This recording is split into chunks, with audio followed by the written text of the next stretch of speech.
wants to question. See, I wasn't kidding. One. You get one. No question. Oh, they don't? Okay. All right. You straight or? Okay. I'll leave. Here we go. Cliff, you got the mic? So, a little different situation for you now. New contract, NBA champion. How do you approach all of this with all of that being considered? Targets on you guys' back. You've got television appearances now. All the things that you guys have been fighting for, you have. Mm-hmm. Now, how do you stay focused? It's a great one question. Wow. Congrats. Good question. What we've been doing, we're not playing for the TV games or the contracts or you're chasing.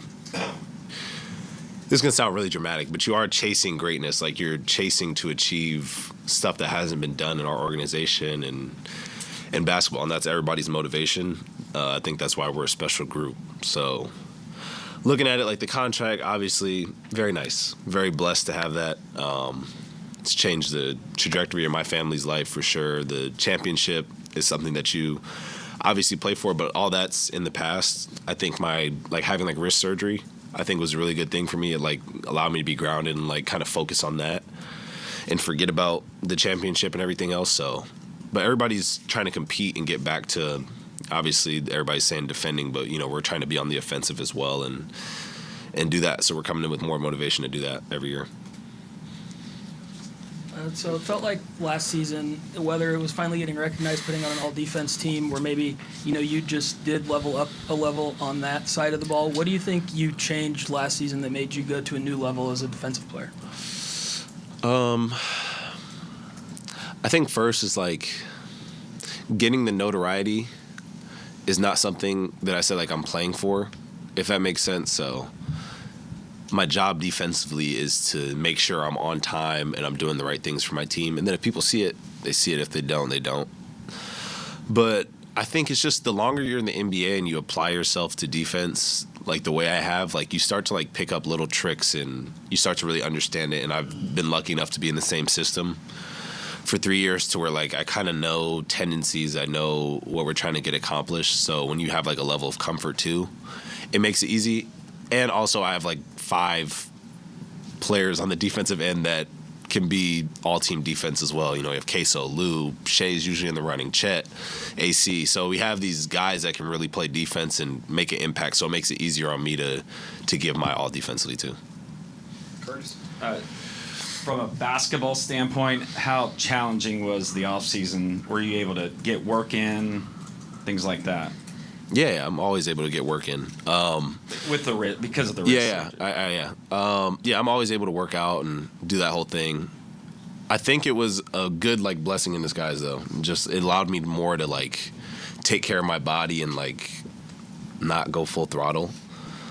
With the short off season, it's kind of hard to manage how much you want to work out and all that. So it actually made me take a break, which was nice. But I got my work in for sure. Still got some ways to go with it for sure, but I got work in. It forced me to be really creative. Me and my trainers who I had, my camp, it's hard to do the same drills over and over again, especially when you're in a cast. So we got pretty creative as the summer progressed. We saw you obviously traveling, the world. Obviously, when you had downtime after the season. What would you say has been your favorite part of this off season after obviously winning the championship? And what was it like to travel the world? I would assume for the first time to go to places across the country like that. I think my favorite part of every summer is there's a point where I can just hang out with my family and not have to go anywhere, which is obviously opposite to your question. But I think when I can just kind of be home and actually spend time with my brother, my sister, see my parents and family like that. That's my favorite part of the summer because during the season, especially now that Cody's in the NBA, we don't all see each other at the same time ever. So that's my favorite part of the summer every summer. But definitely going to China and Japan was really cool. I've been to Japan obviously one time before, but to be able to do a camp out there, I thought was super cool. They don't really have basketball camps out there. It's not really a thing they do, so I thought that was really cool for me to be able to do that, and the turnout was super cool. So hopefully I can do that annually. And then China was an experience of its own. I've never been there, so just the amount of basketball love they have is really cool to see. I think everybody saw me on getting off the plane at 2 a.m. and there's hundreds of people at the airport. So that was a really cool experience. I think anytime you can go out the country and receive love for just playing basketball, I think it's a really special opportunity. So hopefully I can go back with these quick off seasons. Yeah, two questions. One, concerning travel, how was your experience taking the trophy back to Santa Clara? It was dope. My teammates were hogging the trophy all summer, so I got it last.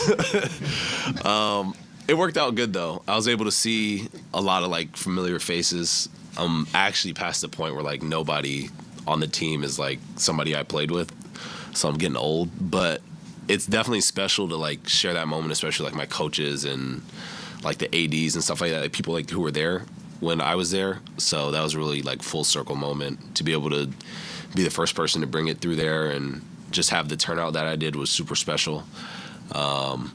And yeah, like I said, like I think going for my freshman year with my coaches, having them be the same coaches that got to see me win a championship and embrace with me, I think was really cool.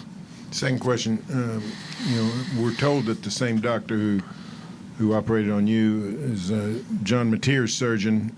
Everybody in the state needs a scouting report on this guy's medical situation.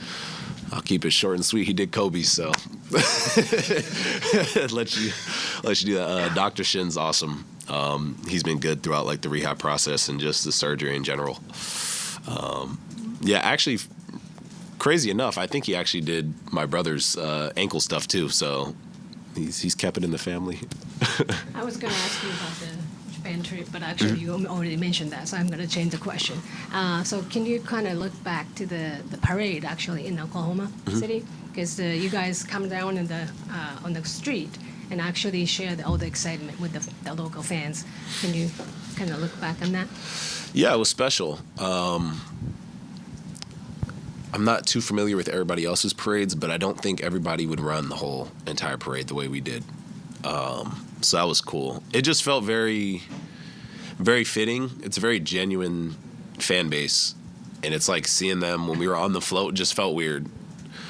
Now, granted, there was some alcohol involved, so I know. So we were running around with that. But it was just cool. Like, it made me want to, like, jump in the crowd almost. So that was a really cool moment. It was definitely special. I feel like everybody kind of got to see, like, our personalities and stuff like that. And I think taking into account, like, not everybody's seen us play. Not everybody's been able to, like, go into the arena and see us. So for that to be some people's, like, first experience with us, I think is pretty cool. The last one to Myron. Yeah, you said in Slam, I'm kind of paraphrasing, you said you guys didn't need veterans to win the championship, and you're obviously the second youngest team to do it. How was that received just around some of your league guys or whatever? And do you think that, was any kind of resentment from older players, anything by that statement or whatever? No, it's not that you don't need vets. It's more if you can have a veteran mentality going into it is more the case. I don't know if anybody was offended by it. I don't think anybody should be. But we have, like, veteran presence, but you don't need, 5 or 6, like, guys in the NBA that have been there for, 10-plus years. It's more about the culture of the organization you're in, and that's what I was getting at. When I got here, it felt like you're held to a higher standard, and the way that they do it is very professional, and, like, that's ingrained in the organization. So when you get here, a year or two in, you already feel like, quote unquote, like a veteran. Like, you've been through it, you know a lot of the ins and outs of the NBA. And I feel like this organization prepares you for that.